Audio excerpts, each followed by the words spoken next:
Hello there, it's Sunday, December 10th, and I haven't been completely satisfied with the compressor governor on the bus. It's been building up to about 125 psi, 125 psi, and cutting out and doing its job perfectly there, but it's cutting back in at about like 115. So the compressor is cycling on and off more frequently than it should. So what I did is I took this governor that came off the engine, the replacement engine that I bought for the bus, and I took it apart and cleaned it, put it back together. I guess I should have videoed all that, but what I can do is I'm going to put this on the bus and see if this one performs better. This is a non-adjustable. They've adjusted this at the factory and clipped off this little, this is where the adjustment screw would be if this were an adjustable kind. So there's really almost nothing to these things. There's a piston in here. This thing's got a big spring at this end that holds the piston back. This side monitors the pressure in the tanks, or the compressor output, however you want to look at it. And when that pressure builds up high enough, it pushes the piston against the spring, the spring is your calibration, until such point that it crosses a hole, or I guess it's the little poppet valve that's in the middle of the valve there. When that poppet valve hits the button here, it allows the piston to shuttle all the way to this end, and then it applies your air pressure to the discharge, the unloader to the compressor, and the unloader on the air dryer. These two are the same port. And as long as you've got that pressure up high enough to keep that spring compressed, the air pressure will come from here to these ports, keeps the unloader unloaded so the compressor won't pump, and the discharge on the air dryer will stay open. So this unit had this Schrader valve adapter in this port for I don't know what reason, maybe to inflate the tanks through this little 1/4-inch line or check the pressure. I don't really know, but my bus doesn't have this.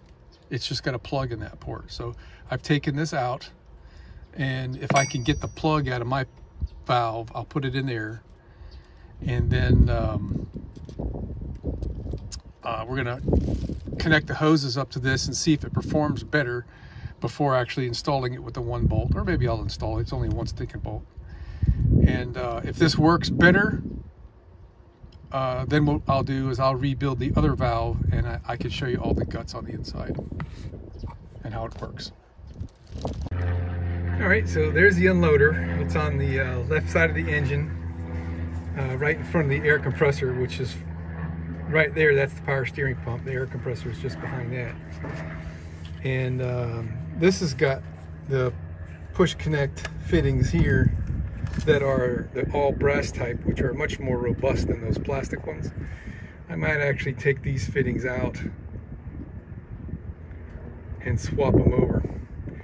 But on the plastic ones, that little ring around the surface is really easy to push in and yank the hose right out of it.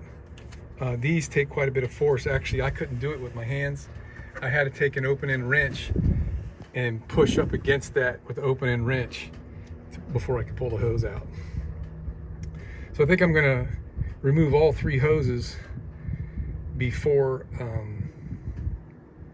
unbolting it, so it'll be a little easier to manage. All right, so this is the one I just removed.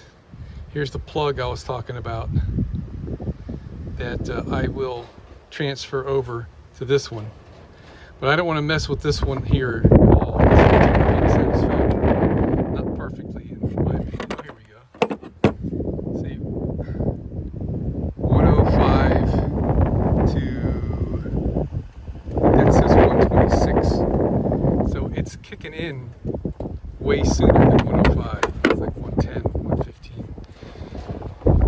So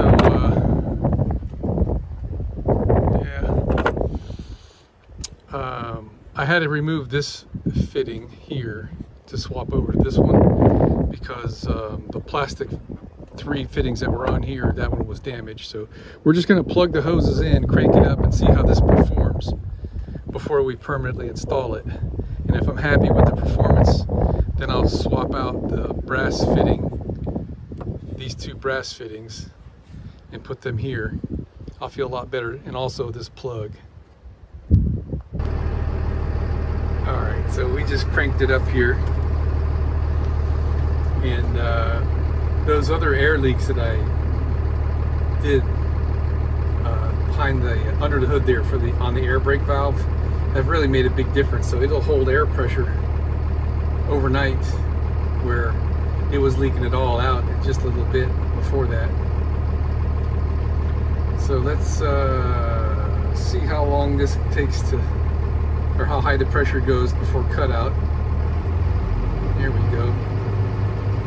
The wet tank filled up. We're going to first see where the cutout is, and then we're going to see where the cut in is, which is the main thing. Well, not the main thing. That was the issue that I was having with the other governor. So we're about 120, 125. Okay, that's perfect. And it's holding. Step on the brake. Step on the brake.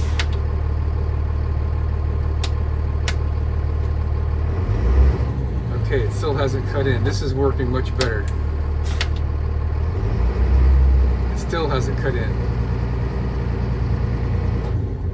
It should be around 100.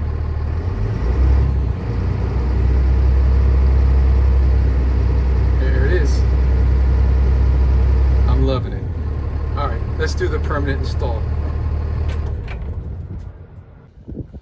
Okay, Richter Seal number 5 here is my go-to thread sealant. You can get this at Home Depot, Lowe's, pretty much any hardware store.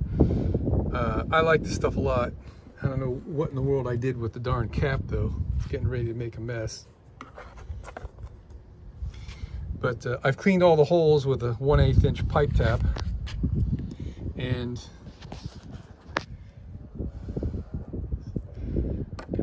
plug in this one, tighten it up, and switch these 2 things over to the higher quality brass ones. To change this one, I gotta take these bolts out, so this will be able to spin around and I can get a wrench on that. All right, I cleaned the threads out. This side's got plugs in it, so you could actually, these ports go clear through. So if you wanted to, you could remove the plugs on this side and use those ports and put the plugs in this side. But anyway, I cleaned the threads out, and this is all the amount of sealant you've got to put on the threads. I wire brushed these to get all the old gook out there the best I could. And you just screw them in there. A little tough to get started with the old one-hand thing here.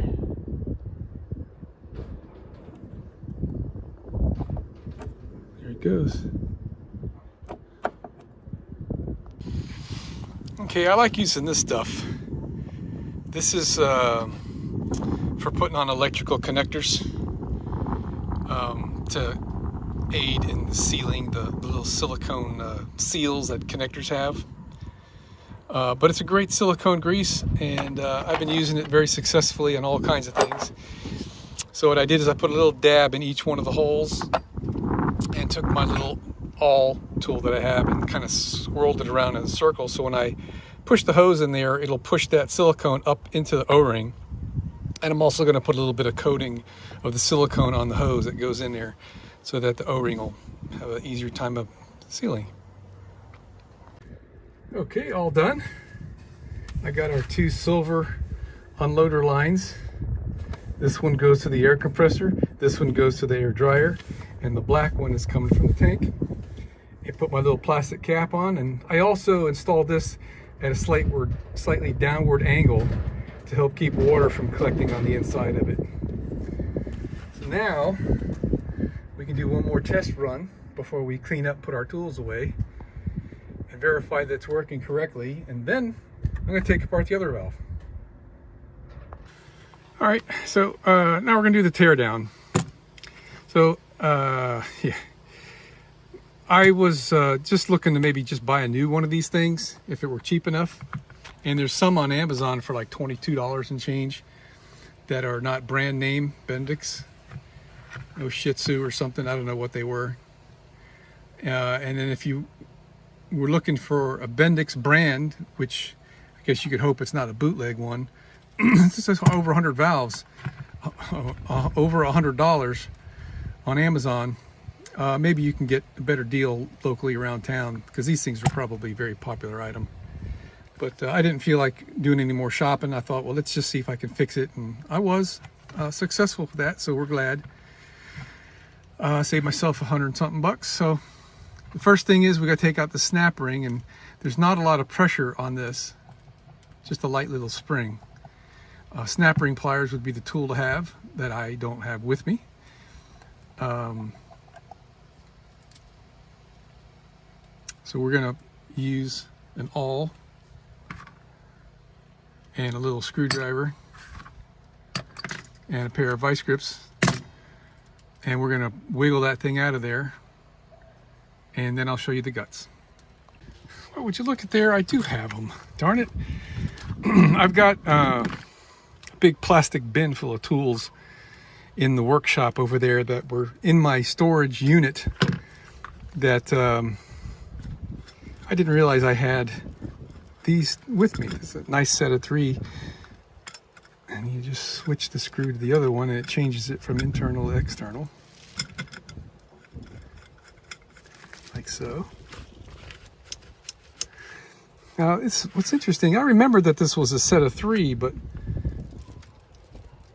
you can hardly tell the difference between this TP32 and a TP12. I guess these are a little thicker, but the little tips are about the same. Anyway, let me take this thing apart. Gosh, there sure is no substitute for having the right tools. All right, so this just lifts out of there, and there's no messing with this.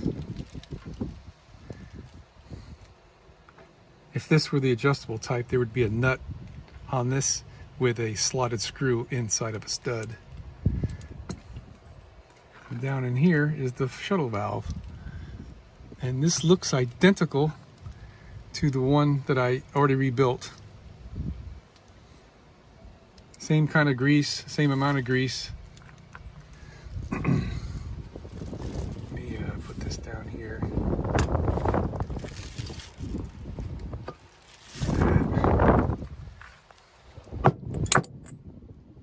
All right. Oh yeah, that is a little nasty looking.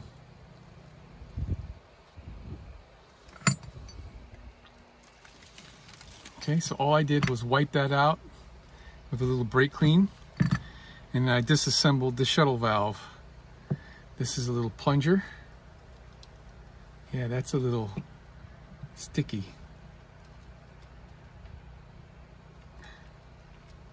Okay. Now that washer right there in the middle, I'm pretty sure that that's staked into place, that you're not going to be able to get that out without destroying it, as evident by this little ring right here, where it looks like that's been smashed down in there over the top of this washer to hold that in place. So, I mean, this is really not a serviceable item, because there's an O-ring behind that this seals on. I mean, as long as the O-ring is still good, you're all right, right? And then this side here, you got to fish this spring out to get that little poppet off of there. Look at that, this is different. These are a little bit harder plastic, rubber, and they're not O-rings. It's kind of almost like a cup, quad ring kind of a thing, where it's flatter. First I thought it was just a flattened out O-ring, but it's got a sharp edge on this side right here. don't know if that's showing up. There, you can see it right there. And I didn't notice that right off. And I'm pretty sure that both of them were facing towards the pressure side, the barrel over there, which would make sense. All right, I used a screwdriver and some hemostats, got this little spring out from this hole, and this little guy is just sitting in there. And if you notice, it looks reversible to me. That little rim around the perimeter of it is rather sharp. You dump it out of there.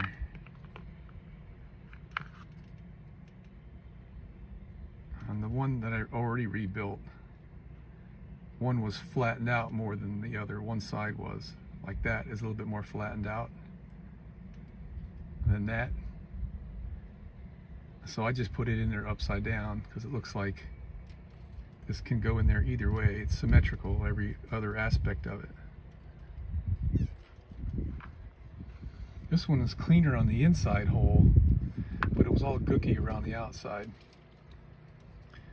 Now we'll just give this a squirt with some brake clean, put silicone grease in the hole, and we can reassemble this and clean the other part. That guy. The bore is absolutely perfect in there. There's not one mark on it. I cleaned this out with brake clean, blew it out, and I ran a tap down the holes. So this, in my opinion, is just as good as a brand new one. I don't know why this had an out of range cut in, other than maybe it was a little gummy. All right, so we're gonna get that silicone grease, grease this puppy up and put it together. Okay, put that little guy in there. I just, with my greasy fingers, kind of greased it up a little bit. So the thinner, lighter spring is what holds that guy in. And you just kind of force it down in there. I'm not gonna do this with one hand. Yeah, I can't do it with one hand. All right, this little plastic piece is the plunger that sets this one off of its seat. Okay, there's nothing to that, right? And this goes in that spring. And that is fully assembled. Now we just have to put the O-rings on. I've already put some grease in the groove, and I've already greased up the O-rings. I'm going to put those on now. Just orientation is the only thing. Got to be careful with this. I'm quite certain that the sharp edge goes toward the pressure side, kind of like a wheel cylinder cup would go. Okay, I used my happy finger and went down there as deep as I could and smeared the silicone grease around. The whole bore I've smeared grease around, just corrosion preventative, if not for lube. And this part here is what pushes up against this guy right here. So that's how the orientation goes. Smooth, baby. All right, let me wipe this off and then we'll put it back in. All right, I don't know if you could see it, but this hex right here is a bolt. And way down between the coils here, you can see it's threaded. And that's how the pressure is adjusted on this thing from the factory.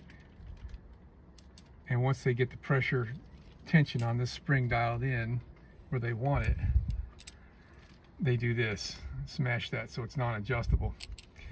So this would be the cutout setting. I'm not certain how the cut in is fine-tuned. The cut in might be dialed in to the tension on these springs on this. I'm not certain. But this guy just drops right in there. And then the snap ring goes. There. Like that.